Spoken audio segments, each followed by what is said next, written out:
Good morning everyone and welcome to Hobart and welcome to Road to Plate. So this being the last day of the Ultimate Drive Tour, we've got a few things in store for this video. First up, we're going to be interviewing the tourist person for this hotel, MACq, and we'll go and have a quick squeeze of some interesting things that we can actually see.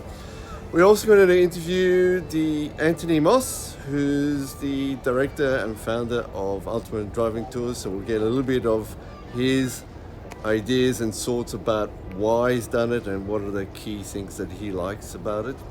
And then we're going to board the Spirit of Tasmania all the way back to Devonport, so it'll be a bit of a drive, and hopefully we can take some good videos still, although it's slightly raining, it might get worse, but doesn't matter, we're still going to have fun, so stay tuned.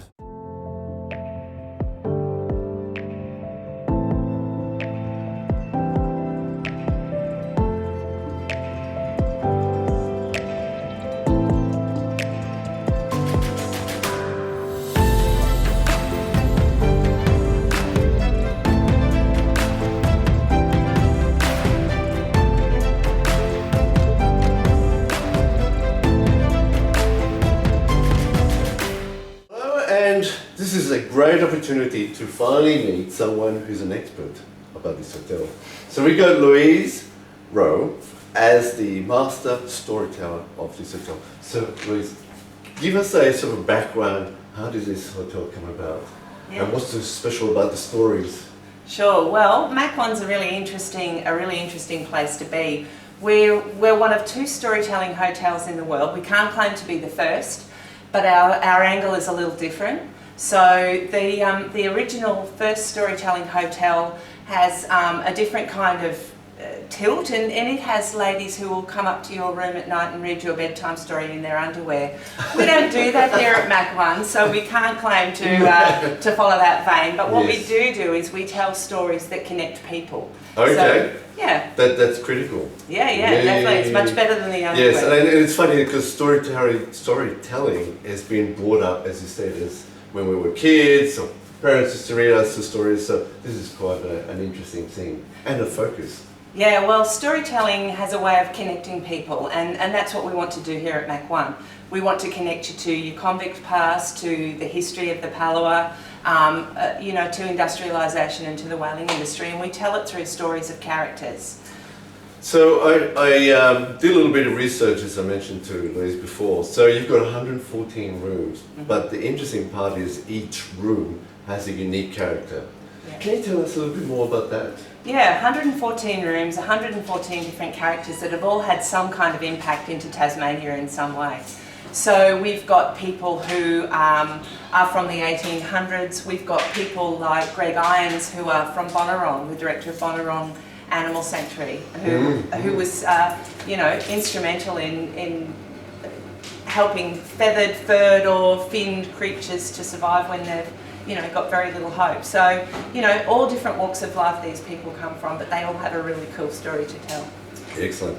So MACq is actually located right on Macquarie Wharf, so that's how the name came about from what I understand. Short, it's basically downtown Hobart, probably the best, and it's overlooking the water, which is beautiful. So definitely do come here. What we'll do right now is we'll get Louise to show us 3 different interesting secrets about this hotel. So we're in Evolve Bar, which is one of the bars in MACq, and the thing that's amazing about this, there's whiskey in here, of course. You can see all of the beautiful alcohol that's back here, but the fossils are the thing that just amaze me. They're spectacular. We've got our cave bear here. He's a Russian cave bear, and I can just imagine him covered in fur and muscle and chasing me through the bush. Really. Oh, okay. I've just got that visual of this huge creature just chasing me, but he's pretty spectacular. But we've got things like trilobites that are so old that it almost hurts your head to think back that far as how old they are. So pretty unique spot, Evolve Bar. It's one of the favourites in here. Cool. Triceratops tusk. Who has a Triceratops tusk? Pretty amazing. Oh, wow. It's not your average bar in here. No, obviously Definitely not. Come on out. our Palawa, or our Indigenous people that were within this area. The Muanina people were the ones that lived and loved and worked in this particular area, and we love to highlight some of the artefacts that they have allowed us to display. We've got some string baskets. We've got some amazing kelp baskets over here that the women would have made, and some of the shell necklaces that they string together. It's a big important part of the story that we tell here. We really like to connect our Indigenous heritage with, pay it complete respect. That's why out here we have this green art installation on the ceiling. It's an interesting looking piece of art, but it's not just that. It's there to represent the kelp forest that we're at here in the Derwent. Okay, cool. So it's pivotal. We also have a gorgeous fireplace right in the centre of the lounge over here. That, yes. And that's because with the storytelling aspect, the best yarns and the best stories are all told around campfires. So, that's so true. A nod to our Indigenous past and our, the elders and the people of the future, but also how we tell the best stories is around a campfire. So that's the striking part of the fireplace. We move down into Story Bar a little bit further down here, and we pass through Old Wharf Restaurant. Old Wharf Restaurant is a nod to our whaling and our industrialisation and our convict history. So that you see artefacts from all over the place, but it's basically a nod to that kind of part of our history. We move down into Story Bar, which is a really unique place to be. We have artefacts from all over, spanning tickets of leave from convicts when they've been pardoned or they've served their sentence, down to shards of glass and remnants of dinner plates that were thrown into the ocean because they believed that they were diseased and needed to get rid of everything, and so they wash up on the shore, or we find them in different parts of the town as we walk through. So it's a fascinating place, Tasmania, but really Story Bar's about stories. So we come down into here and we've got newspapers of the day. So you could be sitting next to a politician or a prime minister or somebody and not realise who you're sitting next to, but you're just chatting about the stories of the day.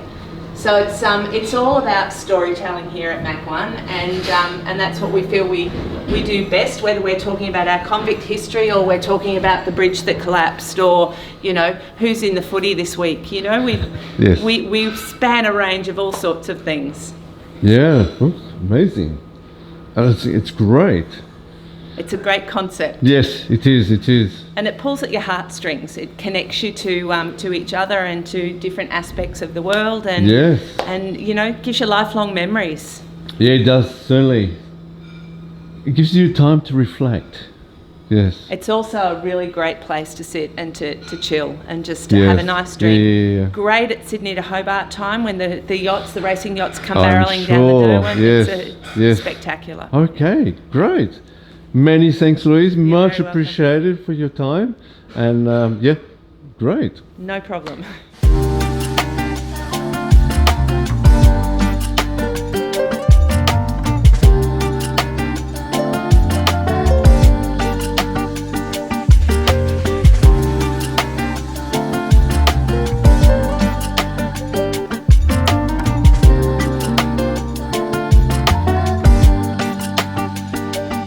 Hello everyone, I've got Anthony Moss, who's the founder and the creator and the director of Ultimate Driving Tours. And I'll get you to give us sort of a bit of a background, how you started, who you are, and so the viewers can actually understand what it is all about.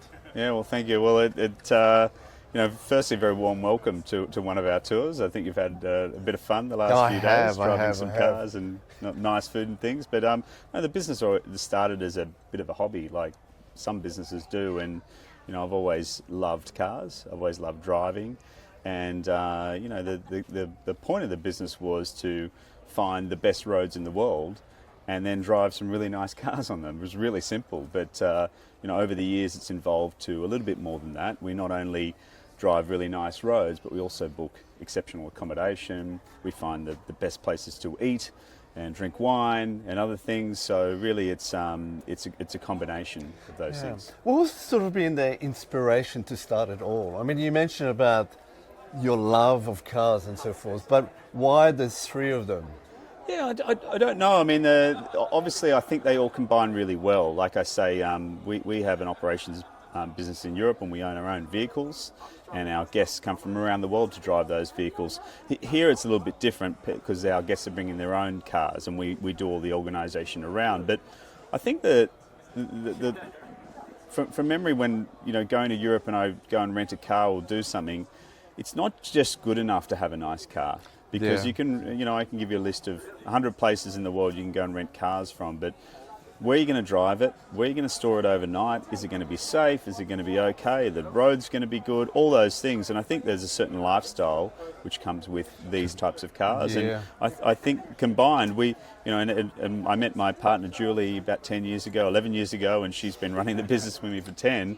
And, we work really well because I've sort of got that vehicle background and things, whereas she's got a background where she loves travel and loves good food and wine. We both do.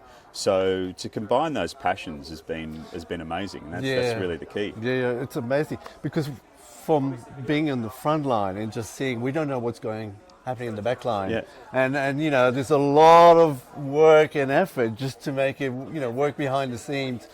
Any sort of feedback to that? How difficult is it to set something up? It's something that anything that looks really easy is behind the scenes is actually really difficult. But it's difficult in a sense that it's just details. So, for instance, on all of our trips, we have a separate luggage van, takes all your luggage to your room. So when you check into a hotel, you don't go and wait and, my luggage is in the storage department, or get out of your car. It's in your room. We give you a key. You're in your room.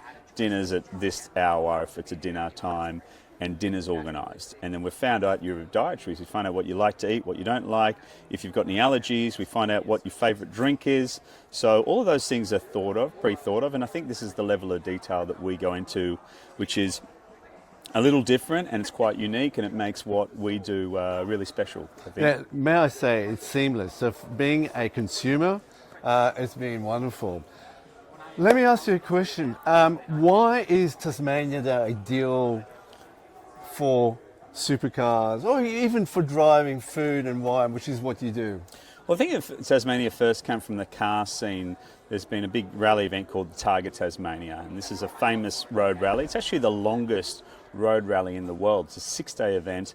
It's been in Tasmania for about 30 years now, and of course that has the natural attraction because you've got all these. It's a small island, but you've got these mountains in the middle. You've got beautiful beaches and beautiful, country roads and things everywhere.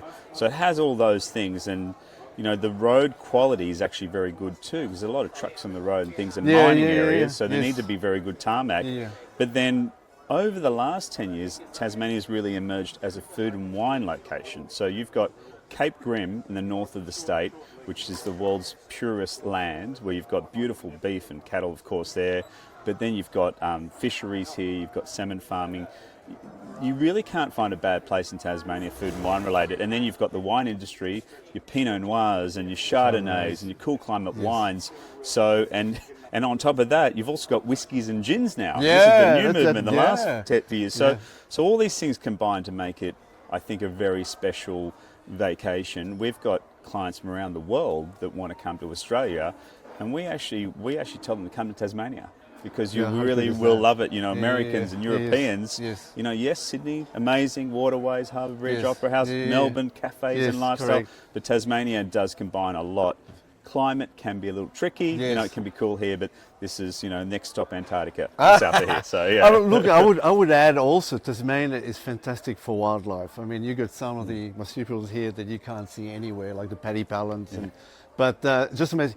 How does it compare to something that you do in Europe, like Switzerland or Italy or France? Your favorite, which is the Monte Carlo. Yeah. Because these are very mountainous, or very much a sort of city. It's a big sort of extravaganza. And compared to what we have here in Tasmania? Yeah, I mean, look, it actually compares because you've got the combination of those three things: roads, hotels, food and wine. I mean, obviously Europe has that in abundance. I mean, most of our tours are centred around the Swiss and the French Alps. So if you're 500 radius around there, south of France, you go towards the east, you're in Italy, Italian Alps, and then north you've got Austria and Germany and places. But Tasmania has got mountains and things as well. Obviously, it's a lot smaller as well, and I suppose our events here probably a little bit more comfortable, being Australians as well. We're not going from different country to country.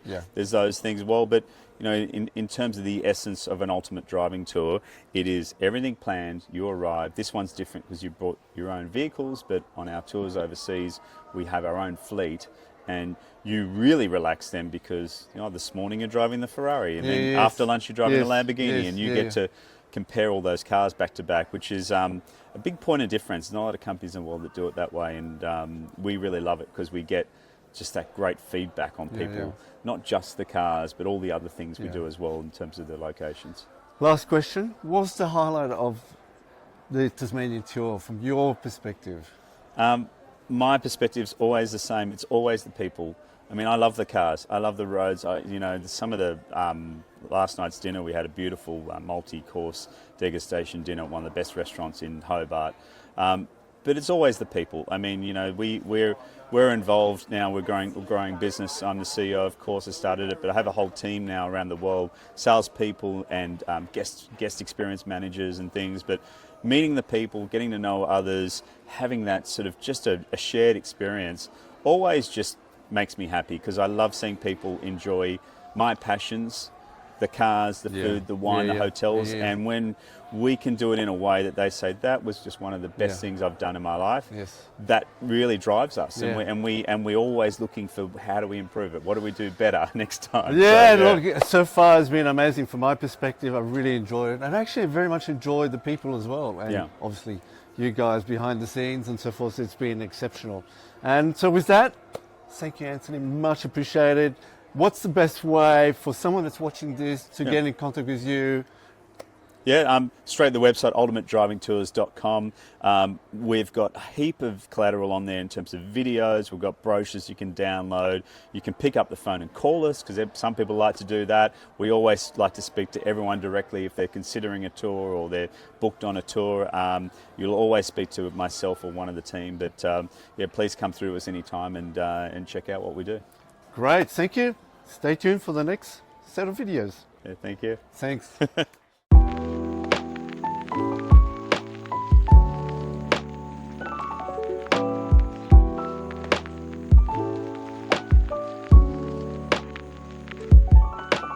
comfortable? Yep.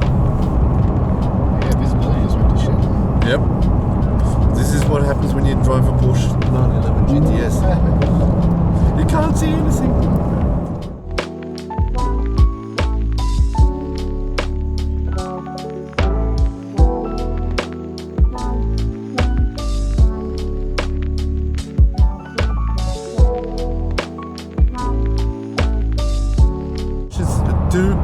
Rise up is actually the noise, the cabin noise, a little bit drony, but I think when you put your foot down, it does sound good. So it does have a good engine note. Got a button for it. That opens up the valve, the exhaust valves. Does it compare to a Ferrari? No. Does it compare to an Aston Martin? No. Does it compare to even the McLaren 765 LT? No. But I think for what it does is, it's a big enjoyment. Did we get a lot of smiles out of it? So that's the key. The key is it a hero type of car for us? I thought so. It was great. Do you know what was interesting though? Some of the third gear pullaways, we weren't really lucky against some of these big engines. No. And that surprised. No, it does pull very well. And so to me, I think from the smiles, I got 10 out of 10. But when you're typically driving within traffic, it's comfortable, it's relaxing. So it's, as Craig said, it's a fantastic all-rounder, and that's why it's deemed as a sports car rather than a supercar. And any quirkies that that you found with the car? What I would say is probably what the guy from Porsche said on the handover is play around with the seat. There is a perfect driving position. You will find it. Yeah. For instance, I've got my arm up now, which is where I like it. Yeah. Whereas when I first in, I was like that. Yes. Quirkiness. No, it's everything about this car. You know what it's going to do. You know where it's going to drive. You know where the torque's going to be. So it's very predictable. And that's what I love when you're sitting on this amount of horsepower. Yes. And so I think there's a lot of confidence you get with driving this car. So when you're going around the corners, you know that this car is handling.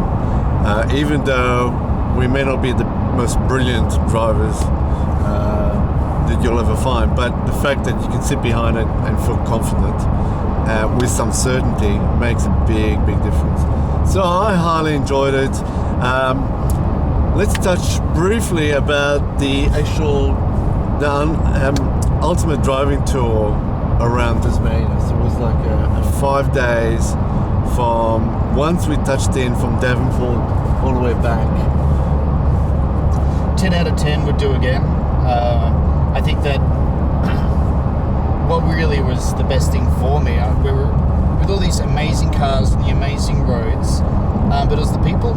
Yes. And also the people that coordinate the UDT, the Ultimate Driving Tours. I think everything was just so welcoming. You almost feel like part of a family group. Yes. A lot of diverse backgrounds. So, the cars and the rest of it are the main focus. But for me, where I had the most value was just meeting such lovely and interesting people.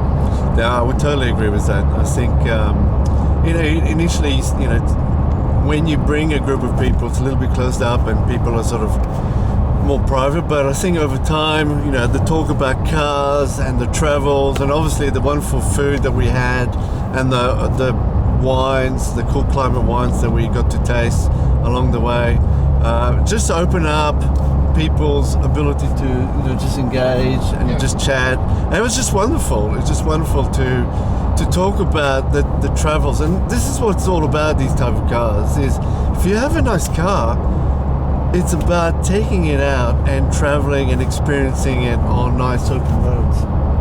That's what I like. And obviously the UDT team made it super easy for us from start to end. So thanks to them, in a great way.